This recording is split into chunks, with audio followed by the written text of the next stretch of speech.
ಬನ್ನೀಗ ನೋಡೋಣ ಈ ದಿನದ ಹವಾಮಾನದ ವರದಿ. ಬೆಂಗಳೂರು ಸೇರಿದಂತೆ ರಾಜ್ಯದ ಹಲವು ಭಾಗಗಳಲ್ಲಿ ಬಿಸಿಲಿನ ಬೇಗೆ ತೀವ್ರವಾಗ್ತಾ ಇದೆ. ಉತ್ತರ ಕರ್ನಾಟಕ, ಕರಾವಳಿ ಮತ್ತು ಕೆಲವು ದಕ್ಷಿಣ ಕನ್ನಡ ಜಿಲ್ಲೆಗಳಲ್ಲಿ ಮಳೆಯ ಸಾಧ್ಯತೆ ಕೂಡ ಇದೆ. ಭಾರತೀಯ ಹವಾಮಾನ ಇಲಾಖೆಯ ಮುನ್ಸೂಚನೆಯ ಪ್ರಕಾರ ಮುಂದಿನ ಒಂದು ವಾರ ಏಪ್ರಿಲ್ 20ರವರೆಗೆ ರಾಜ್ಯದಲ್ಲಿ ಬಿಸಿಲು ಮತ್ತು ಮಳೆಯ ಮಿಶ್ರಿತ ವಾತಾವರಣ ಕಂಡುಬರಲಿದೆ. ಇಂದು ಏಪ್ರಿಲ್ 14ರಿಂದ ರಾಜ್ಯದ ಹಲವು ಜಿಲ್ಲೆಗಳಲ್ಲಿ ಪೂರ್ವ ಮುಂಗಾರು ಮಳೆ ಮತ್ತೆ ಅಬ್ಬರಿಸಲಿದೆ. ಪ್ರತ್ಯೇಕ ಸ್ಥಳಗಳಲ್ಲಿ ಹಗುರದಿಂದ ಸಾಧಾರಣ ಮಳೆಯ ಸುರಿಯುವ ನಿರೀಕ್ಷೆ ಇದ್ರೂ ಒಣ ಹವೆಯೇ ಮೇಲುಗೈ ಸಾಧಿಸುವ ಸಾಧ್ಯತೆ ಹೆಚ್ಚಿದೆ. ಉತ್ತರ ಕರ್ನಾಟಕ, ಕರಾವಳಿ, ಕೆಲವು ದಕ್ಷಿಣ ಒಳನಾಡು ಜಿಲ್ಲೆಗಳಲ್ಲಿ ಮುಂದಿನ ಒಂದು ವಾರ ಮಳೆಯ ಸಾಧ್ಯತೆ ಇದೆ.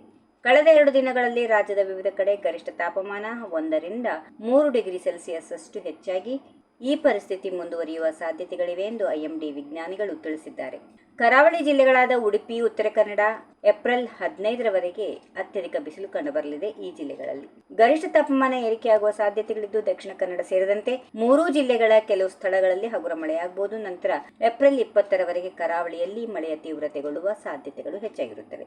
ವ್ಯಾಪಕ ಮಳೆ ನಿರೀಕ್ಷೆ ಇದೆ. ಅಲ್ಲಿ ಉತ್ತರ ಕರ್ನಾಟಕದ ಬಾಗಲಕೋಟೆ, ಬೆಳಗಾವಿ, ಧಾರವಾಡ, ಗದಗ, ಹಾವೇರಿ, ಕೊಪ್ಪಳ ಜಿಲ್ಲೆಗಳಲ್ಲಿ ಮುಂದಿನ ಒಂದು ವಾರ ಹಗುರದಿಂದ ಸಾಧಾರಣ ಮಳೆಯೊಂದಿಗೆ ಗುಡುಗು ಸಹಿತ ವ್ಯಾಪಕ ಮಳೆಯಾಗುವ ಸಾಧ್ಯತೆಗಳು ಇರುತ್ತವೆ.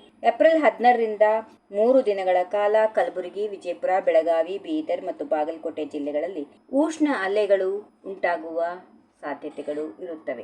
ಈ ಜಿಲ್ಲೆಗಳಿಗೆ ಯೆಲ್ಲೋ ಅಲರ್ಟ್ ಘೋಷಿಸಲಾಗಿದೆ. ಚಿಕ್ಕಮಗಳೂರು, ಹಾಸನ, ಕೊಡಗು, ಮೈಸೂರು, ಮಂಡ್ಯ, ಶಿವಮೊಗ್ಗ ಮತ್ತು ರಾಮನಗರ ಜಿಲ್ಲೆಗಳ ಪ್ರತ್ಯೇಕ ಸ್ಥಳಗಳಲ್ಲಿ ಗುಡುಗು ಮತ್ತು ಮಿಂಚು ಸಹಿತ ಹಗುರದಿಂದ ಸಾಧಾರಣ ಮಳೆಯ ಸಂಭವ ಇದೆ. ಆದರೆ ದಾವಣಗೆರೆ, ಚಿತ್ರದುರ್ಗ, ಬೆಂಗಳೂರು ನಗರ ಮತ್ತು ಗ್ರಾಮಾಂತರ, ಕೋಲಾರ, ತುಮಕೂರು ಜಿಲ್ಲೆಗಳಲ್ಲಿ ಬಿಸಿಲು ಹೆಚ್ಚಾಗಿರುವ ಸಾಧ್ಯತೆಗಳಿರುತ್ತವೆ. ಒಟ್ಟಾರೆಯಾಗಿ ರಾಜ್ಯದ 7 ದಿನಗಳ ಕಾಲ ಅಲ್ಲಲ್ಲಿ ಮಳೆಯೊಂದಿಗೆ ಅತ್ಯಧಿಕ ಗರಿಷ್ಠ ತಾಪಮಾನ ಕಂಡುಬರಲಿದೆ ಹೀಗೆಂದು ಐಎಂಡಿ ಮುನ್ಸೂಚನೆಯಲ್ಲಿ ತಿಳಿಸಿದೆ. ತಮಿಳುನಾಡು ಮತ್ತು ಕರ್ನಾಟಕ ಕರಾವಳಿ ಸಮೀಪದ ಸಮುದ್ರ ಭಾಗದಲ್ಲಿ ಮೇಲ್ಮೈ ಸುಳಿಗಾಳಿ ತೀವ್ರಗೊಳ್ಳುತ್ತಿರುವುದು ಈ ಪೂರ್ವ ಮುಂಗಾರು ಮಳೆಗೆ ಕಾರಣವಾಗಿದೆ. ಆದರೆ ಸದ್ಯಕ್ಕೆ ಜೋರು ಅಥವಾ ಭಾರೀ ಮಳೆಯ ಲಕ್ಷಣಗಳು ಕಂಡುಬಂದಿಲ್ಲ.